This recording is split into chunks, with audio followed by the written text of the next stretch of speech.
Hello everyone, and welcome to another edition of All About the Cars of Gran Turismo 7. In this video, we're going to learn all about the 2009 Abarth 500. Now, this car can be acquired in three different ways in Gran Turismo 7. First, you can purchase it here at the used car dealership for 25,900 credits, or you can purchase it at Brand Central, which we'll get to next after we're done with the used car dealer here. For a slightly higher price tag, as you'll see. And the third way you can acquire it is by placing third or higher in the European Sunday Cup 400 at Alsace Test Course Reverse. Okay, so three different ways that you can get this car. But we're going to start here with the used car dealer. Now, as many of you may or may not know, the used car dealer rotates cars in and out of the dealership every day. So this car may or may not be available for you to purchase at the time that you watch this video, but it will eventually rotate back into being available for purchase again in the future. So I'm going to click on this car and we'll start with some of its specs. First, this car comes with 406.27 performance points stock.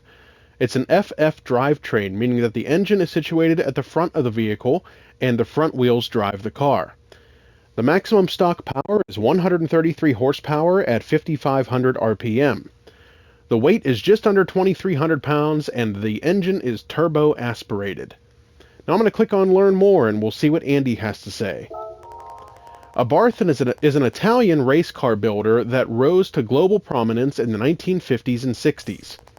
The brand was resurrected in 2007, and a little later, it introduced the Abarth 500 you see here. It's a hot hatch, and it has a front-engine, front-wheel drive layout that we in the industry refer to as FF.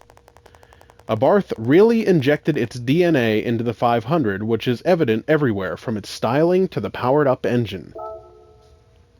Alright, that's everything we can learn about this car from the used car dealer, so we're going to back out to the main menu and go to Brand Central. And from here, we're going to go to Europe, down to Italy, and to Abarth. Here at the Abarth dealer, we'll click on the showroom, and this is the only car available at this dealership. And you can see it is a slightly higher price tag of 29,500 credits here. We already went over all of the specs, so I'm going to click on this car, and there are 5 colors that you can paint it before you buy it, and I'll show you those 5 right here. Now you'll pick one of these colors, back out to the previous menu, and click on Purchase to buy it in that color. We're going to click on Learn More and see what Martin has to say.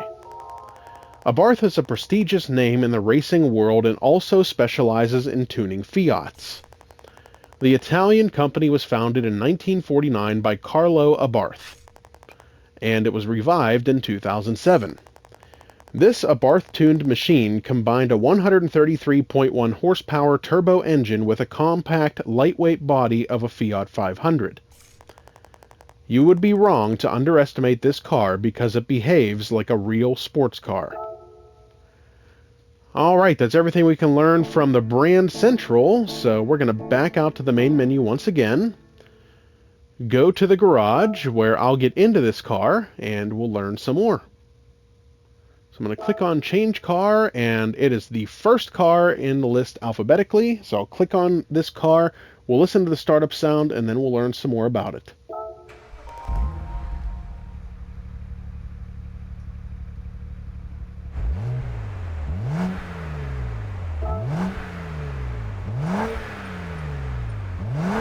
Alright, we're going to click on Car Collection, go to this vehicle, and we'll read a description about it.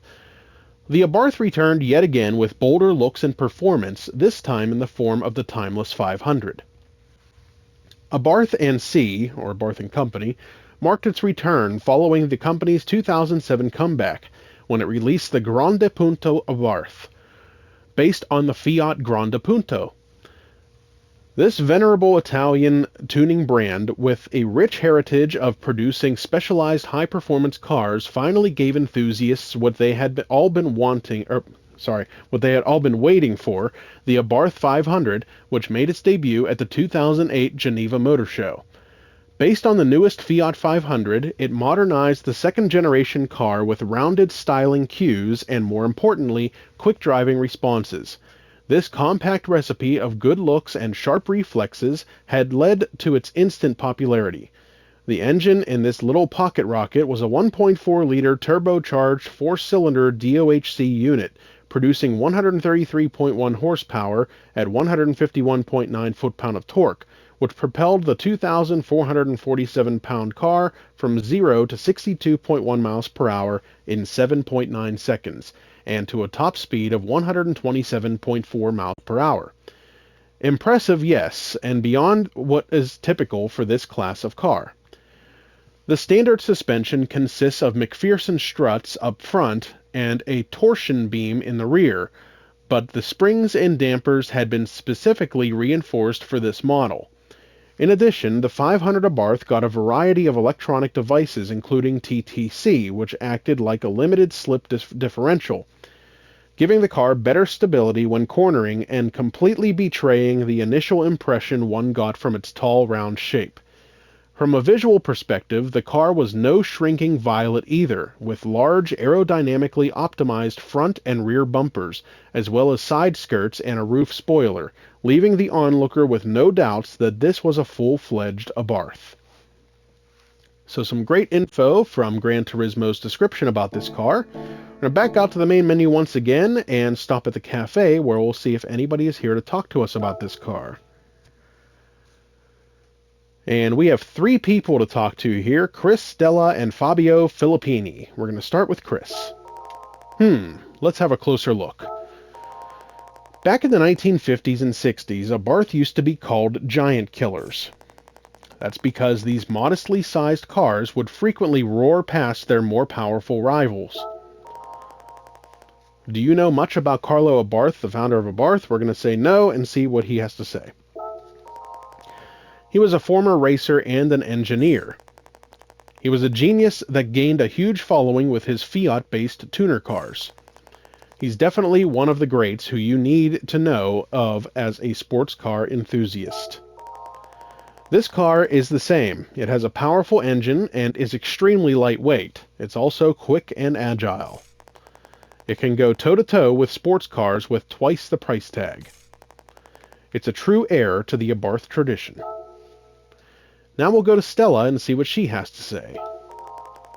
This car here is an Abarth. You can tell right away from the scorpion emblem. Abarth is one of the most storied brands in motorsports history. It was established by Carlo Abarth, who began his career as a racer and engineer of 2- and 4-wheel vehicles in the 1920s. He later had success as a tuner for Fiat. Today, an Abarth 595 based on the old Fiat 500 will fetch a pretty penny. By the way, about that scorpion emblem. It comes from the fact that Carlo Abarth was born in November, making him a Scorpio. And lastly, we'll talk to Fabio Filippini and see what he says. The Abarth 500 is the sporty version of the 500, designed with great success by Fiat Centro Style. It echoes the original iconic little car from 1957, in the same way the Carlo Abarth's tuned versions were at the time. And we have heard about him from the previous person, so we're going to say yes. The design is modified with larger grills and sporty bumpers, side skirts, and 17-inch alloy wheels. It also reflects the original vintage livery with red stripes and other colored elements like the mirrors and brake calipers. And the 2 large enameled badges on the front and rear show the original colors of the famous Scorpio logo. But the most exciting thing is the fantastic sound design coming from the rear dual exhausts. Alright, that's everything we can learn about this car from Gran Turismo 7, but we're going to make one last stop down at the tuning shop, and I'll show you everything that can be done to increase this car's horsepower and performance.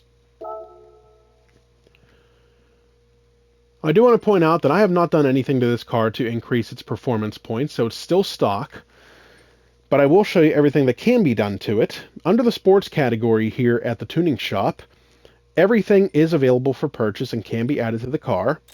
Under Club Sports, with the exception of high compression pistons, everything else can be purchased. Under Semi-Racing, with the exception of a supercharger, everything else is available for purchase and can be added to the Abarth 500, including low, medium, and high RPM turbochargers. Under the racing category, you cannot add stroke up or the high-end torque supercharger, but pretty much everything else is available for purchase on this page, with the exception of a couple of the higher-end modifications, such as the fourth stage of weight reduction, the torque vectoring center differential, and the active LSD controller. So lots that you can do to increase this car's power and performance. That's everything we can learn about this car on Gran Turismo 7. I hope you enjoyed the video, and I hope it helped you to determine whether or not you'd like to add this car to your collection. Don't forget to like and subscribe to our YouTube channel. Stay tuned for more videos highlighting all of the cars of Gran Turismo 7. Thanks for watching. We'll see you next time.